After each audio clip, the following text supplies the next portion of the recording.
Hey, Orchinistas, fellow orchid lovers, enthusiasts, just like I am. Welcome to the channel Forever Orchids. I'm so glad you guys stopped by today. Let me share something with you. I've got another rescued orchid. Yay! Yay! It doesn't look too good, does it?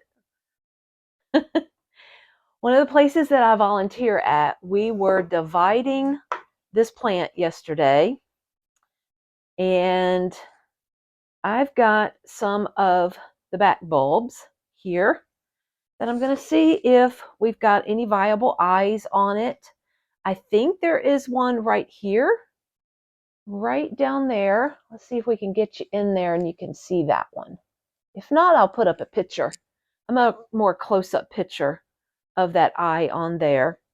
And I think there's another possible one right here. I did see yesterday some new root tips that are coming out. There is one right here. Let's see, let me get my finger on it. Right here at my finger. And hopefully you can see that. I was able to see a little bit more root tips back in here. Not able to see that today. So we're going to pot this up. A little bit of green tips right here. So I think I've got a chance, at least, of getting this to go ahead and put out some new growths. Based on the size of this plant, I would probably consider this to be a standard Cattleya.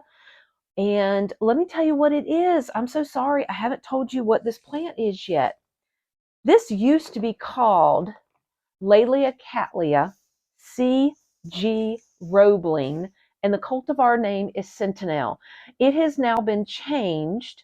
It is no longer affiliated with the Laelias. This is just a straight Cattleya C.G. Roebling, but I've also learned that now there are two, and this is going to get confusing. I'm going to try to make it real simple and real quick. Before this became Cattleya C.G. Roebling, it was an LC, a Laelia Cattleya.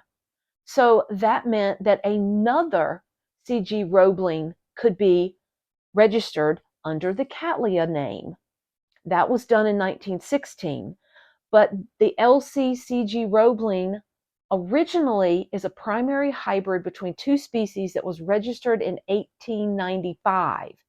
So because that's what this plant is the Cattleya C.G. Roebling, I now have to put in the tag 1895 before I can put the cultivar name Sentinel. Now this has not been awarded, this particular cultivar has not been awarded by the American Orchid Society, which is okay. I don't care. Why? It's a blue. It's considered a Zerulia. Look at the pictures of this thing. Oh my gosh, these flowers can be up to 6 to 8 inches tall, wide. But look at the lip. Look at that color in there. That is considered a blue in the flower world. Now, this is, as I've said, this is a primary hybrid between two species. It is between Cattleya gaskeliana and Cattleya purpurata. The purpurata is what used to be Laelia, but now that has been totally changed to straight up Cattleya by the taxonomists. Okay, enough about that, enough about a little bit of history of this plant. So what we're going to do is pot it up and give it a good chance. I've decided I put most of my Cattleyas in clay pots. For me, indoors, it just works better for me. So I've put a little piece of a clay shard down in the bottom over the hole. And that the hole here is small enough, I don't have to worry about media coming out. I really could just not even cover the hole and it would be perfectly fine. And I've got mixed up over here some orchiata bark, some sphagnum moss. The best sphagnum moss is New Zealand. I've got some charcoal that I got from a local nursery, and I've got some perlite. Now, in the description, I have the exact orchiata bark and sphagnum moss that I use in my growing environment. So I've made it simple. You can just go there in the comments, click on those links, and go ahead and purchase those. And we're just going to start putting this in here. and filling up the bottom a little bit.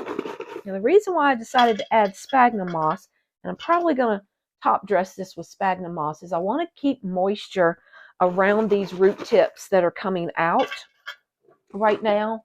And I'm having indoors a difficult time with maintaining humidity. So until these new root tips get to growing a lot better than they already are, I'm going to put some sphagnum moss here. Okay, so this is the way it's going to end up being. And I'll let you kind of see that. So what I've got is I'm trying to get the rhizome as horizontal as I can, pushed into this corner here, because if this ends up being the pseudobulb that has the most viable eyes, this is where my next growth is going to come from. I'm really hoping that some of these other bulbs might have hidden eyes on them, and they may go ahead and start popping out some pseudobulbs, some new growth, but I'm not quite sure about that. So we're going to rely on this bulb here for my new growth. So I'm going to get that kind of in the middle of the pot.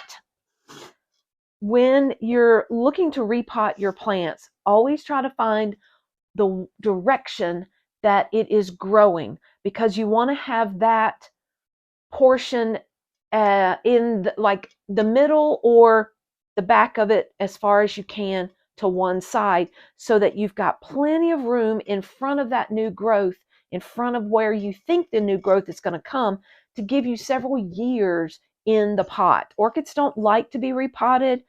I mean, think about it. They grow epiphytically in trees.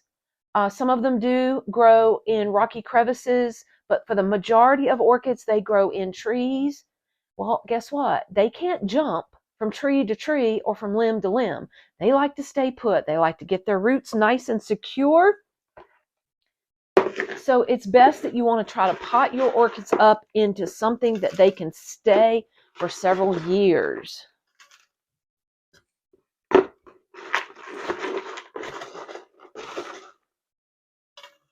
All right, now I'm going to take my fingers and push some of that bark underneath my root ball here to support my root ball. I'm holding my root ball, also holding the pseudobulbs up to the position that I want them, and then I can see how much I need to fill in. I may have to get some more bark. I didn't think I planned out enough. But I've got some over here. Let me set this down. It's going to end up falling. But here is the Orchiata bark that I'm using. This is the Premium Power Plus by Orchiata, or Dalton's Orchiata. So that's what I'm using. It is the 12 to 18 millimeter size. And for the most part on my orchids that I've got here, I think this will be fine. I could get the larger size for some of the really large Cattleyas that I have, but I have a lot of seedlings, and this is going to work really well for the wide range of orchids that I have. So that's why I chose to get the Power Plus.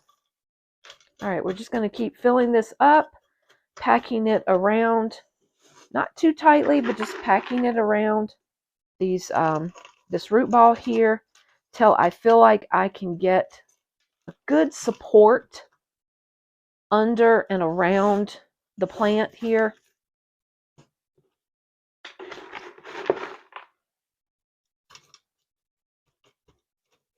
Okay, let's see if it'll stand up by itself now. That's much better. I'm getting there. I'm getting there.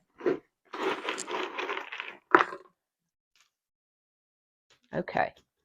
Alrighty. Now, I've got my bark here about 1/4 of an inch below the top of my pot, and I've got my rhizome even with the top of the pot or slightly sitting above the pot. That way I don't have to worry about if you plant the rhizome too deep, you're going to have to worry about rotting out your entire plant, and we don't want that. That is one of the main things that people have an issue with when they are cultivating orchids, is that they will end up overwatering. They will end up keeping the root mass too wet and not letting it dry out, and they end up having problems and their plant ends up dying. So we're going to do our best here. Hopefully this isn't going to happen. Now you can, so see right there, I'm pushing down right here and my plant's wobbly. I don't have enough bark right here in this space to support. Let me see if I can push with my finger to get some of that bark down in that space there. Kind of help it get under that root ball a little bit better. Over here on this side. Right now, at the places that I volunteer at, we are definitely starting. It is spring, just a few days away here in the Northern Hemisphere, and we are starting to repot some orchids now in the places that I volunteer at. Dividing, if need be. We're trying to keep for those particular places, because one's a public garden and one's a private conservatory. We are trying to keep them with specimen size plants. So we're trying not to divide as much as we can. But that is what we needed to do. I'm going to shake this just a little bit. And what I'm doing is I'm watching right here at this pseudobulb here and seeing how much it's wiggling. It's not wiggling a whole lot, so I really feel like I'm good here. I could put a rhizome clip in there if I wanted to, just to secure it good and tight. But for now, I think we're good. Now I'm going to soak this in sea kelp extract. I have told you guys about sea kelp extract. I love it. I am finding that I will use it when I bring in new plants into the environment. I will also bring it in, or I will also use it for plants that I've repotted. At one of the places that I got this from, actually, they have got some of the sea kelp extract, and we are using it on plants that we see should be having new roots and new growth at this time, and they don't, so they've stalled. So we are using the sea kelp extract for that.